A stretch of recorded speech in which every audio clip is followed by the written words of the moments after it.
Harry and Meghan's marriage is in trouble. These are challenging times for the Duke and Duchess of Sussex. There's such a mess going on around them. Very, very rocky marriage that the Sussex couple are now sleeping in separate beds. Things haven't been so marvellous over in Montecito. The new Harry and Meghan headlines: trouble in paradise, rumors of divorce, and they're taking time apart. They are destroying us. The tabloids seem to be in attack mode. Windsor Castle, between 9 and 10 a.m. on February 5th, 2026. According to official aides, Prince Harry personally requested this appearance, describing it as an opportunity to address personal matters. During his remarks, Harry reportedly reflected on the pressures he felt regarding his public image and how that influenced his sense of identity. He spoke about feeling reshaped by external expectations, saying that over time, he no longer recognized himself. Sources close to the situation have described moments where image management became a major concern, from strict photo approvals to discussions about appearance. One reported incident from 2025 involved a consultation at a Beverly Hills clinic, which Harry said was arranged without his prior knowledge. He shared that the experience left him feeling uncomfortable and reflective about the direction his life had taken. Later, Harry referenced his own past comments about his brother, Prince William, acknowledging regret over previous remarks about appearance. He noted that while William embraced change confidently, he himself struggled with self-perception. Observers have since viewed these statements as a rare glimpse into the personal pressures faced within public life. Reports from Windsor suggest that tensions reached a defining moment during Prince Harry's private discussion with senior members of the royal family. According to accounts, he described being the target of remarks about his relevance and appearance, comments that reportedly caused lasting strain within his personal life. Princess Anne, known for her composure and sense of duty, listened quietly throughout the exchange. When Harry finished speaking, she is said to have responded with a single pointed question. "Words are one thing, Harry, but what about the damage done?" Her tone, described by aides as steady yet direct, reflected both accountability and concern. Well, speculation is there's pressure on the pair after some recent bad press. Meghan Markle and, of course, her husband, the Ginger. What do you make of reports in Vanity Fair that Meghan's PR team have reportedly spruiked a potential book about her life post-divorce from Prince Harry, which is a bit awkward since the couple haven't even split up? Now, we all knew this would happen, but we thought it would be a couple of years down the pipeline. Apparently, Prince Harry is already talking to divorce lawyers. Following the meeting, sources indicate that Anne requested a review of certain formal arrangements involving Harry and Meghan, viewing the situation as a matter requiring institutional attention rather than personal sympathy. Harry reportedly portrayed his life in California as increasingly dominated by media obligations and public perception, saying that daily routines often felt more like production schedules than private moments. By the day's end, palace officials released a brief statement acknowledging the discussion and noting its unprecedented nature in recent royal history. Observers describe Prince Harry's recent remarks as less a bid for status and more an attempt to reconnect with his family. What began as a private reflection has reportedly grown into a broader conversation within royal circles about identity, communication, and personal boundaries. According to multiple accounts, the Royal Council is expected to meet again on February 8th to consider Harry's potential future role within the family. Discussions, sources say, are focused not on titles or duties, but on mutual understanding and respectful distance. Reports suggest that Harry spoke candidly about the dynamics within his marriage, describing how control over public image became a major source of strain. What initially began as caution toward media exposure, he said, evolved into a more structured system of approvals and image management. He also noted that spontaneity in daily life had diminished, with photographs and interactions reportedly filtered through layers of scrutiny. These comments, though deeply personal, have been interpreted as part of a wider examination of how fame, privacy, and authenticity intersect in the modern royal experience. According to reports from individuals once connected to the couple's staff, Prince Harry described how image control became a defining feature of his life with Meghan. He reportedly shared that even personal trips and casual moments were sometimes planned around public relations schedules. In his remarks, Harry recounted an instance in which he felt his appearance was overly managed for publicity purposes. He recalled moments where photos were reviewed or removed if they didn't align with an established image strategy. What might have seemed like a simple concern about presentation, he suggested, reflected a deeper discomfort about authenticity and self-perception. Harry admitted that these experiences began to affect his confidence, leading him to become increasingly self-conscious in public and private settings. Aides close to the family noted that relatives had noticed this shift, observing a quieter, more withdrawn demeanor during visits. Reports also mention that Meghan's editorial approach to visual content sometimes included opinions about how other family members appeared in public. These accounts, though unverified, have sparked wider discussions about the pressures of maintaining a curated public image within the modern media landscape. According to reports, Prince Harry shared that during his marriage, even his emotions were sometimes managed around public appearances and media schedules. He described feeling that expressions of sadness or exhaustion were discouraged if they conflicted with ongoing publicity efforts. In one example, he reportedly recalled being advised to time personal reflection for greater public impact, something he said left him uneasy. Harry referred to this as a schedule of feelings, explaining that emotional moments began to feel structured rather than spontaneous. This, he said, contributed to a growing sense of disconnection from his own emotions. Sources indicate that the most difficult moment came in mid-2025, when Harry was taken to a private clinic expecting a health consultation, but was instead presented with suggestions for cosmetic treatments. He said the experience made him question the balance between presentation and personal authenticity. Those present during his remarks before the Royal Council described the room as silent when he finished speaking. Princess Anne reportedly responded calmly but firmly, asking, "Words are one thing, Harry, but what about the damage done?" Her tone, witnesses said, reflected duty and concern rather than judgment. As the session continued, observers say the tone shifted from a personal reflection to a more formal discussion of accountability. Princess Anne's questions reportedly focused on timelines, when image consultations began, how media approvals were implemented, and the overall impact of those choices on institutional responsibilities. Clerks documented each exchange in detail as the discussion progressed. According to internal accounts, legal advisors were later called in to review relevant agreements, including those concerning media activity, public representation, and existing security arrangements. The goal, sources suggested, was to clarify boundaries between personal expression and royal protocol. Apparently, Prince Harry was on to divorce lawyers. Lots of reports that they're apparently growing apart. So I think there was one source that said, I think it was actually Lady Colin Campbell. She is utterly repulsed by the PDA from Prince Harry. Look at this now. Look at it in slow motion. And then there is the horror on Meghan's face. Get away from me, man. Oh, but I'm going to have to post this anyway because I've got something to prove. Throughout the exchange, Harry acknowledged moments where his own actions, including public remarks about family members, may have contributed to tension. Princess Anne was said to respond with composure, reminding him that while regret and apology were important, institutional consequences still required consideration. Notes circulated afterward indicated that her focus was not on judgment, but on practical impact, covering staff morale, public perception, and the distinction between private experiences and the Crown's broader reputation. Following the council session, reports indicate that Prince Harry quietly acknowledged the points raised and did not contest them.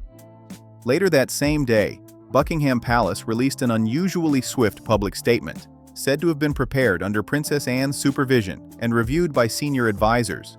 It read in part, "We've heard many strange things in this age of scandals, but this morning was unique. A man once hailed as the people's prince returned, not to reclaim power, but to reclaim his place at the family table." The message concluded firmly, "The monarchy remains committed to dignity over drama." According to palace sources, staff interpreted the statement as a measured effort to balance empathy with institutional stability. Behind closed doors, focus reportedly shifted toward assessing procedural and legal implications arising from Harry's testimony. Princess Anne later convened a smaller advisory meeting to review documentation and verify key timelines related to his remarks. Insiders described her approach as precise and procedural, emphasizing that emotional matters must still be handled within established royal frameworks. By evening, officials continued compiling records and correspondence, ensuring all future steps would follow proper protocol and documentation standards. Sources described Princess Anne's demeanor after the council session as focused and resolute. Prince Harry was seen leaving Windsor Castle shortly before sunset, carrying what appeared to be a sealed envelope marked confidential. Witnesses said he left quietly, without addressing reporters. One aide later observed that he seemed reflective rather than relieved. Inside the palace, officials reportedly understood the day's meeting as a turning point. What began as a personal disclosure had become a matter of formal record. Princess Anne's structured approach, according to insiders, signaled that royal protocol would now take precedence over sentiment. While media coverage centered on Harry's emotional remarks and Anne's leadership during the session, palace attention shifted to the broader implications: legal, procedural, and reputational. Internal reviews were said to have been initiated to examine how post-exit agreements and existing governance clauses apply to the evolving situation. Advisors emphasized that the objective was not punitive but procedural, ensuring that all royal commitments, media arrangements, and formal boundaries were reviewed in accordance with established institutional standards. According to reports cited by British media, internal palace discussions continued late into the night following Prince Harry's February 5th appearance.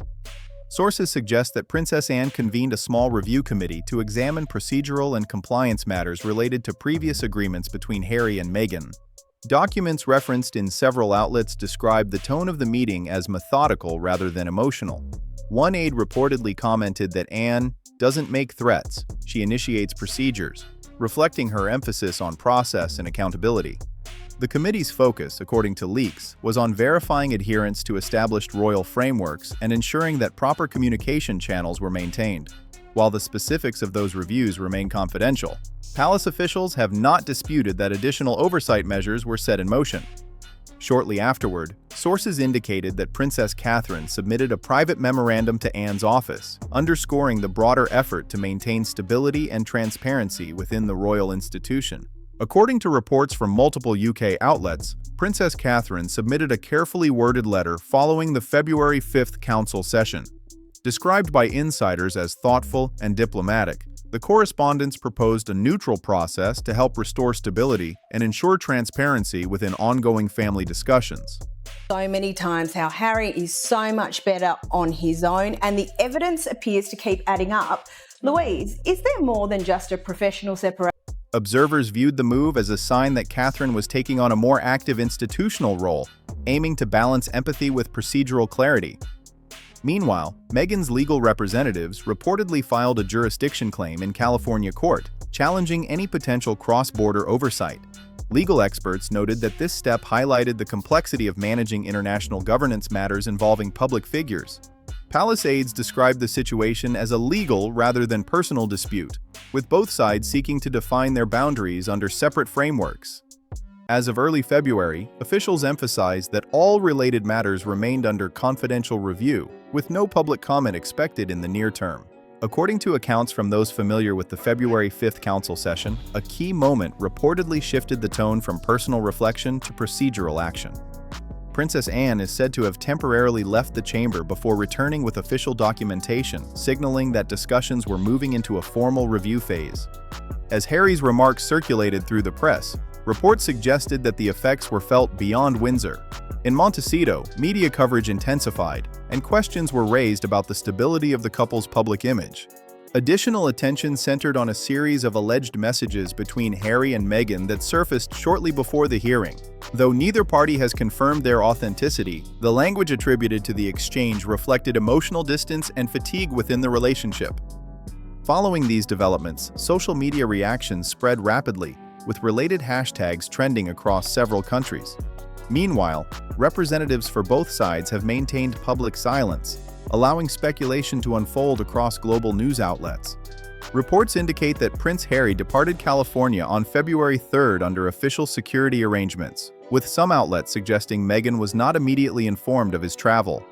According to palace aides, attempts at contact reportedly went unanswered for several hours.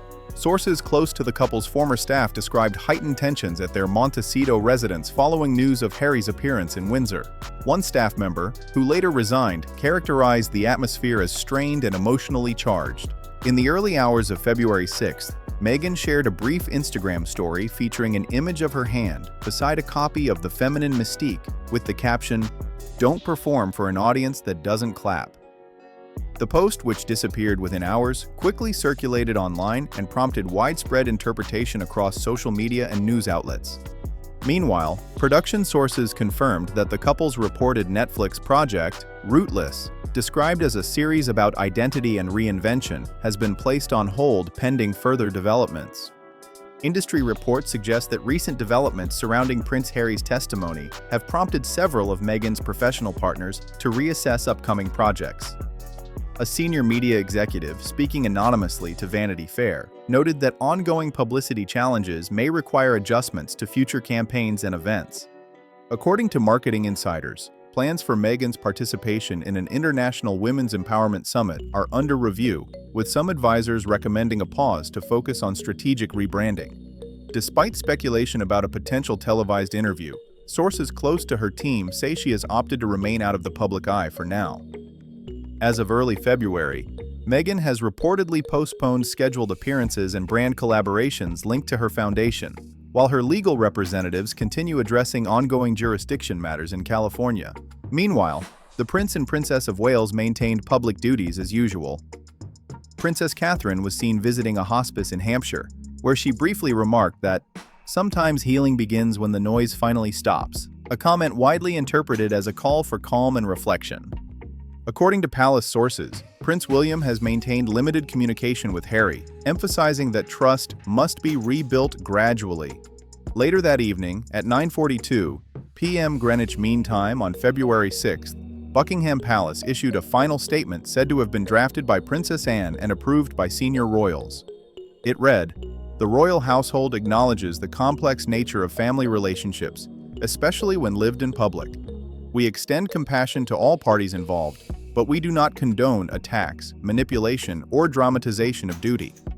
The statement concluded with the line, "The institution stands." By the following morning, February 7th, the Royal Council reconvened at Windsor Castle. Constitutional advisors presented a document titled Protocol Options for Repatriation of Non-Working Royal. After 2 hours of deliberation, the Council released a resolution confirming that Prince Harry may be welcomed back into the royal household in a private capacity. However, he will not resume official duties or represent the Crown. His participation, the statement said, will remain conditional upon adherence to prior agreements governing royal representation and commercial independence. Following the Royal Council's decision, reports indicate that Prince Harry accepted the outlined terms without dispute. The agreement restricts him from producing further public commentary, interviews, or media projects related to royal matters. Instead, his return will focus on private participation rather than public representation. According to palace aides, Harry reviewed and signed the reaffirmation document quietly at Clarence House, adding a brief handwritten note expressing his intent to rebuild trust over time. Later that evening, he was granted a private visit to St. George's Chapel at Windsor, where witnesses said he appeared reflective and subdued. Meanwhile, sources close to Meghan reported that she was unsettled by the resolution and its implications for their joint ventures. Several brand partners have since paused or reconsidered collaborations linked to her foundation, and her appearance at the upcoming Dubai Women's Leadership Summit has been postponed. Public relations experts note that both sides now face a period of reputational recalibration, emphasizing privacy and restraint over further public engagement. Reports suggest that Meghan's advisors remain divided on whether she should issue a public response or maintain silence following recent royal developments. Palace insiders claim she views the events as a personal and institutional betrayal, though her team has yet to issue an official statement. According to royal sources, Prince William personally reviewed and approved the February 7th resolution outlining the conditions for Harry's limited reintegration.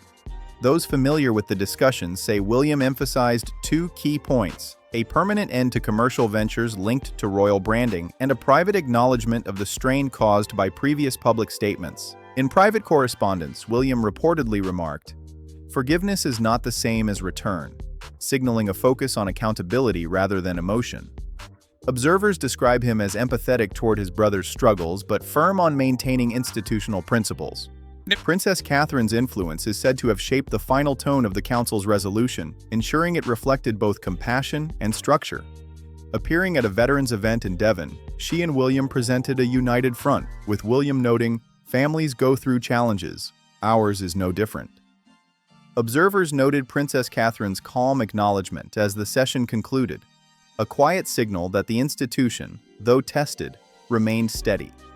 In the days that followed, the royal household released its final statement, emphasizing compassion, reflection, and a commitment to dignity. It read in part, "We have witnessed grief, we have heard regret, and we have chosen to preserve dignity. As with all families, we hope time will do its work." Analysts interpreted the message as both closure and caution, a recognition of personal struggle alongside the reaffirmation of royal continuity. Prince Harry's return, while symbolically significant, now stands as a test of reconciliation in action rather than words. Whether this chapter marks a genuine restoration or simply a pause in an ongoing story remains to be seen. What do you think? Can the royal family truly heal after everything that's happened? Share your thoughts in the comments below, and don't forget to like, subscribe, and turn on notifications for more in-depth royal coverage.